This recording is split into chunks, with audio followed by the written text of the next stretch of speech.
May mga gabing kahit kandila ay ayaw nang umapoy. Mga gabing ang dilim parang may sariling buhay at gusto kang lamunin. Doon ko natutunan na minsan ang ilaw sa buhay mo ay hindi electric fan na may bumbilya sa gitna.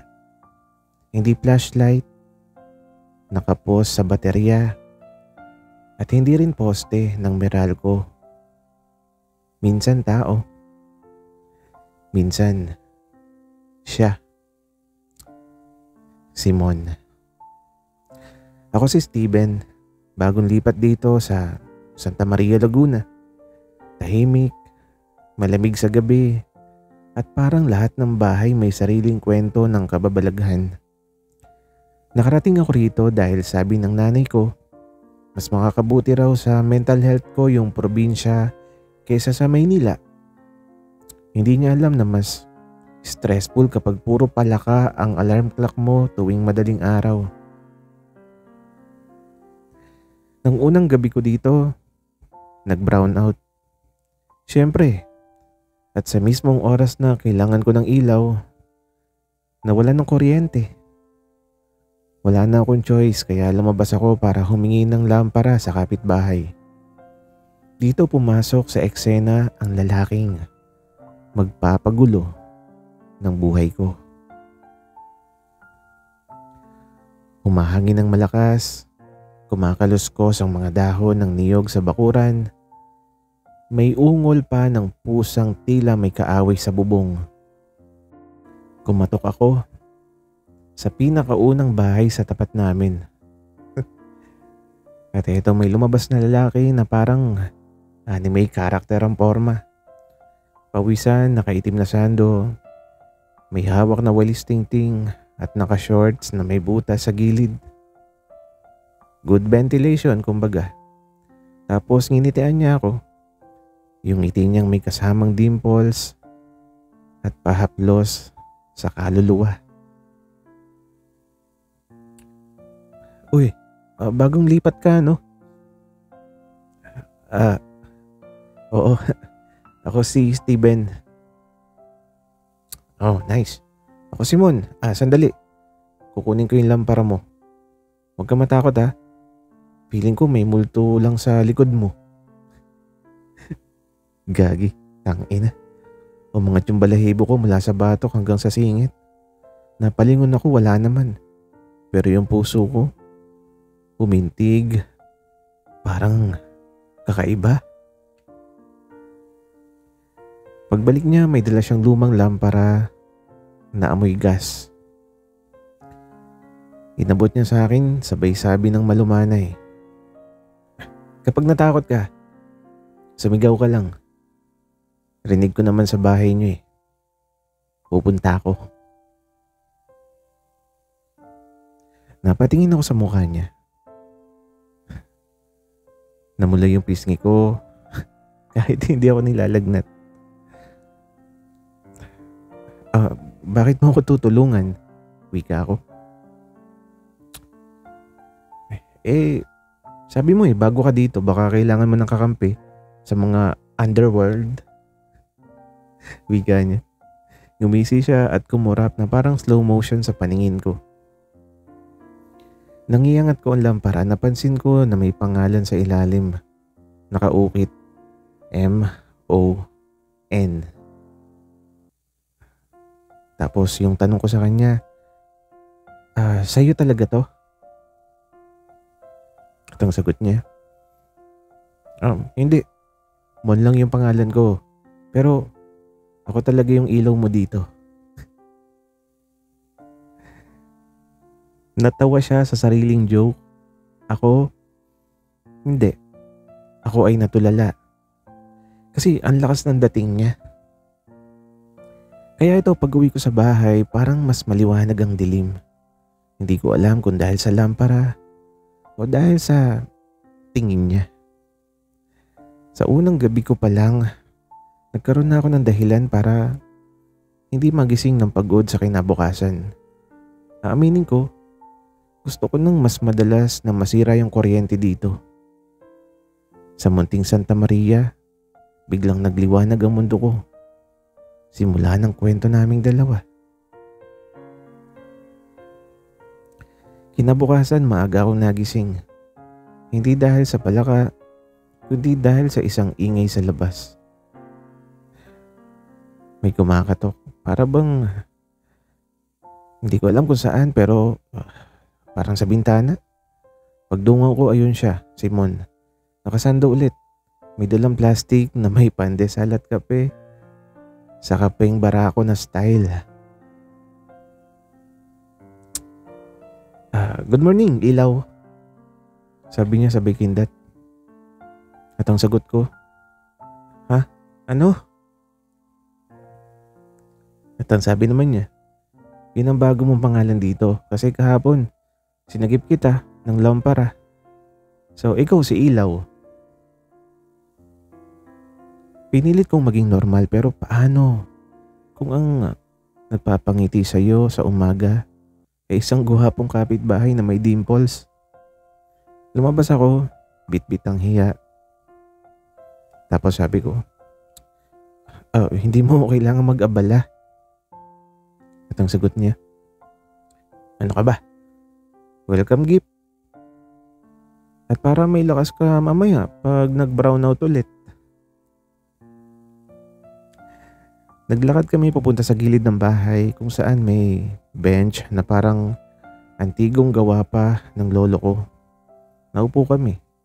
Tahimik pero hindi nakakailang. Yung hangin malamig, yung araw mainit. Yung puso ko confused kung saan didikit. Bakit ka lumipat dito? Tanong niya habang pinipilas ang pandesal. Pagod na sa Maynila. Ang ingay, traffic, problema. Wika ko. Okay. Dito, madilim lang. Pero mas totoo yung mga tao dito. Wika niya. Tapos itong ngumiti siya. Yung tipong may tinatago ng ngiti. At ito nag-iba yung ihip ng hangin. Tumahimik ang mga ibon tapos ito parang nanunukso ang tadhana. Tumayo siya tapos sabi niya, wait lang. At ito, di ko lang kung saan siya pupunta pero pagbalik niya, meron siyang dalawang lampara na hawak sa kamay niya. At ang sabi niya, eto bibigyan pa kita ng isa para hindi ka matakot. At isipin mo lagi na nasa tabi mo ko. Tapos ito, naupo kami sa sala ng bahay ko. Halos magkadikit yung balikat. Ramdam ko yung init ng katawan niya. At ang tanong niya sa akin, natatakot ka pa ba? Sagot ko naman, hindi. At sabi niya, sino nagsabi sa'yo na magsinungaling? Napalunok ako. Tumawa siya pero malumanay. Tapos sabi pa niya, tingnan mo ko. Dahan-dahan akong tumingin sa mga mata niya. Brown, malalim, may liwanag na parang sinisilip yung kaluluwa ko. At sabi pa niya, tandaan mo to, Steven.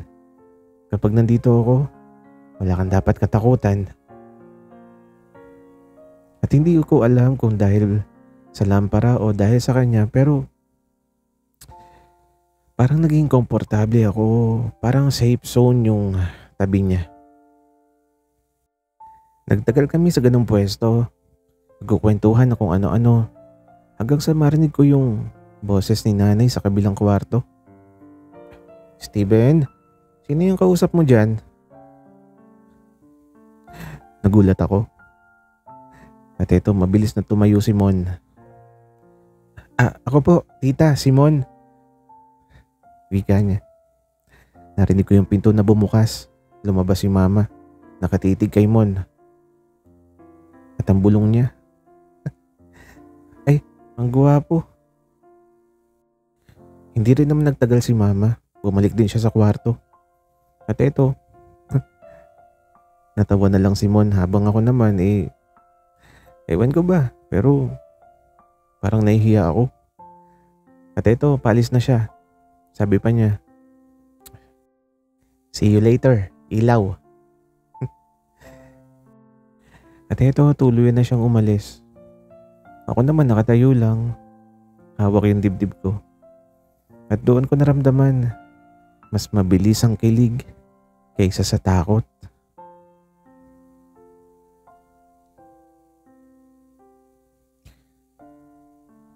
Simula ng almusal ng incident kahapon, iba na yung tingin ng nanay ko sa labas ng bahay tuwing may dadaan.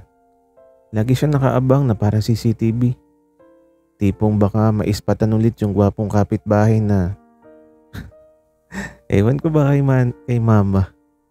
Nagpapataas ng kilay niya. Ako kasi, parang ang hirap aminin kay mama eh. At eto sa pagsapit ng gabi, syempre, brown out ulit. Para bang oras-oras sinusubok ang puso ko. Habang sinusubukan kong magbasa gamit ang lamparang iniwan ni Mon, may kumatok sa pinto. Huminga ako ng malalim. Tapos, eto, sabi ko, Mon, ikaw ba yan? At eto, pagkabukas ko ng pinto, kapitbahay namin babae, si Lira. Kilala raw sa barangay bilang Miss Friendly. Mas friendly pa sa aso ng barangay captain. Hi, Steven. Wika niya, tapos etong ngumiti siya. Nag-relocate kasi yung manghuhulang malapit sa plaza. Pwede mo ba akong samahan? Wala akong kasama eh. Wika pa niya. Hindi ako pan ng multo, hindi ako pan ng manghuhula, pero wala si Mon. Kaya sabi ko na lang, sige, saglit lang kukuha ko ng jacket. Kaya ito, habang naglalakad kami papuntang plaza, palpak ang timing ng puso ko. Iniisip ko si Mon. As in, bakit ko iniisip si Mon habang kasama ko si Lira? Pagdating namin sa plaza, may maliit na stall na puno ng kandila at kung ano-anong agimat. Bigla na lang may sumigaw galing sa likod namin. Aba, ilaw! Pamilyar yung boses. Pamilyar ang ngiti. Simon, may dalawang lampara na parang props sa pelikula. Sabi pa niya, ba't hindi mo ko sinama? Tanong niya kay Lira na may tono ng alam kong selos. Hinatid ko lang siya. Baka matakot sa dilim. Sagot ni Lira. Bakit ikaw? Sarcastic kong tanong ni Mon. Nagkatinginan silang dalawa mata sa mata. Parang sparring, ako naman nasa gitna. Parang lamparang nauubusan ng gas. Guys, hindi ako baby. Wika ko. Pero walang nakikinig. Ilang minuto pang nagtitigan at napangiti si Mon sa akin. Tara, uwi na kita. Ayoko nang napapalayo ang ilaw ko. Wika ni Mon. Grabe. Umuwi kaming dalawa. Tahimik, medyo awkward. Habang nasa harap kami ng bahay, hinawakan niya yung braso ko.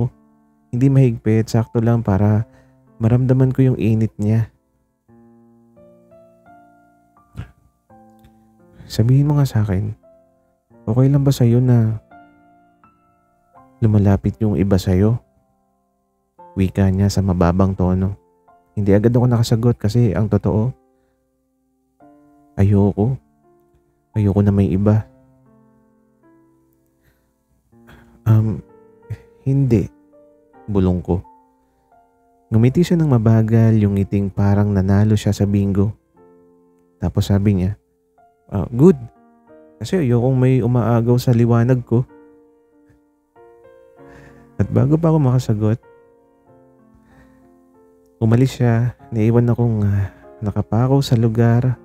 Para ako yung lamparang hawak niya dati. Umaasa na lagi niya akong babalikan para sindihan.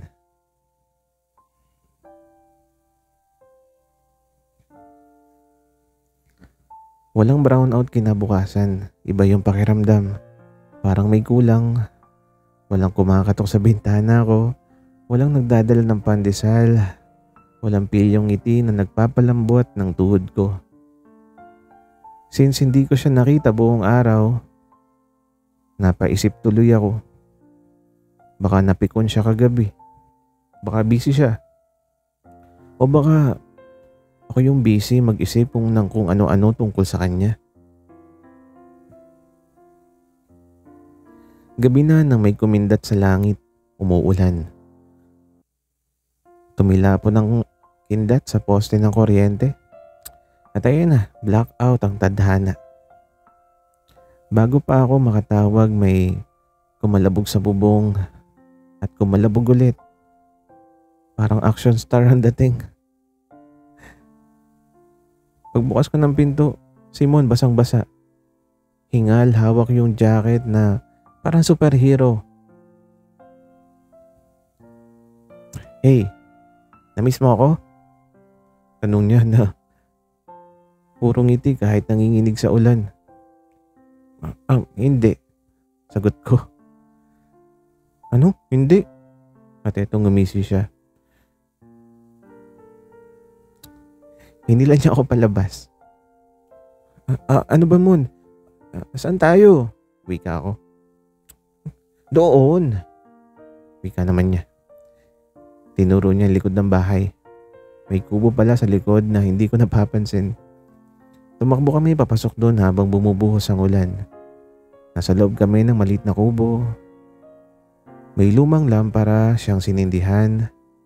At ito nagliwanag ang paligid pero mas maliwanag ang mukha niyang nakatingin sa akin. Steven, pwede ba akong manghingi ng isang bagay? Wika niya, eto. Napalunok ako. Sabi ko, ano yun? Truth. Wika niya. Nag-iba yung tono niya. Mas seryoso, mas malalim. Tapos ito. Kanina nung sinabi ko sa'yo na ayoko nang may umaagaw sa liwanag ko. Totoo rin ba sa'yo yun? Biglang kumabog yung dibdib ko. Parang gusto kong magsampa ng reklamo sa puso ko sa sobrang ingay niya. Oo. Wika ako na mabilis yung pagsagot ko. Oo, Mon. Ayokong may iba sa'yo. At itong ngumiti siya, hindi malawak, hindi pilyo. Ngiti na may bahid ng takot at pag-asa. Steven, wika niya. At ito lumapit siya. At ito nahirapan akong huminga. Dumikit kasi yung noon niya sa noo ko eh. Tapos sabi pa niya, pwede ba kitang bantayan palagi? At ang sagot ko, bakit? Sabi niya naman, dahil ikaw lang yung lampara ko. Sa mga panahong takot din ako. Natulala ako. Hindi ko inakalang ang pinakamatapang sa mata ko ay may takot din pala sa loob. Unti-unti siyang yumuko. Napapikit ako. Ramdam ko yung hininga niya na malapit sa labi ko. Tapos, tumili ang tuta ng kapitbahay. Sumunod ang sigaw ng nanay ko. Tinatawag ako ng nanay ko at hinahanap niya ako. May baha daw sa sala namin. Ayun, naputol yung magic. Sabay kaming natawa tapos tumingin siya sa akin na parang sinasabing next time na hindi na papayag ang tadhana na istorbohin kami. Tapos sabi pa niya,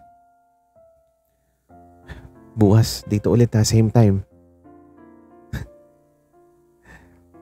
O sige, asahan mo, dadating ako, wika ako.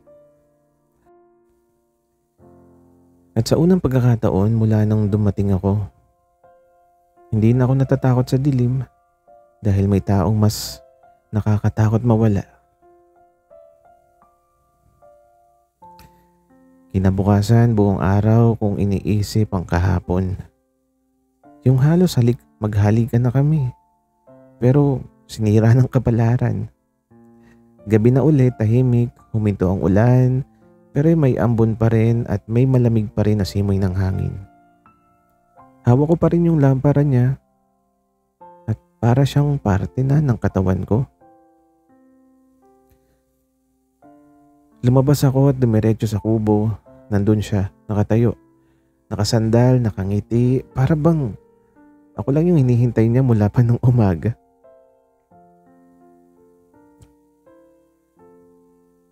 Inantay mo ko? Tanong ko. Hindi ako aalis kahit sumikat na yung araw. Sagot naman niya. Umupo kami sa lumang bangko, magkadikit ang tuhod. Wala nang brownout o katatakutan ngayon. Tanging tibok ng puso namin yung pinakamalakas na ingay sa paligid. Mon, kagabi, dapat ba talaga halikan mo ko? Tanong ko. Hindi ko ginawa kasi baka hindi mo pa kaya. Sagot naman niya. Napaupo ako ng diretso. Ano bang hindi ko kaya? Tanong ko ulit. Hindi mo kaya kung hindi mo tanggap. Wika naman niya. At ito, napangiti ako. Sino may sabi? Kanino mo nakuha yung info? Wika ako. At ito, tumawa siya ng mahina. Tapos sabi niya, pwede ko bang subukan ulit? At ito, hinawakan niya yung kamay ko na nilalamig sa simula pero uminit nang dumampi sa palad niya. At sabi ko, subukan mo. Lumapit siya dahan-dahan. Hindi naman mabagal. Hindi naman takot. Hinawakan niya yung mukha ko at sa gitna ng kubong may amoy ng ulan at kahoy, hinalikan niya ako. Yung halik na hindi nagmamadali pero punong-puno ng damdamin. Yung tipong parang nagsindi ng ilaw sa loob ko. At sa wakas, pagkalayo namin ng konti, nakangiti siya. Sabi pa niya, pwede ba kitang tawaging akin? Huminga ako ng malalim. At sabi ko naman, matagal na akong sayo. Niyakap niya ako ng mahigpit tapos dahan-dahan tapos sakto lang para maramdaman kong safe ako. Lumabas kami ng kubo at naglakad pa uwi, hawak ang kamay. Walang pakialam kahit may kapitbahay na makakita. At bago siya tumawid pabalik sa bahay nila,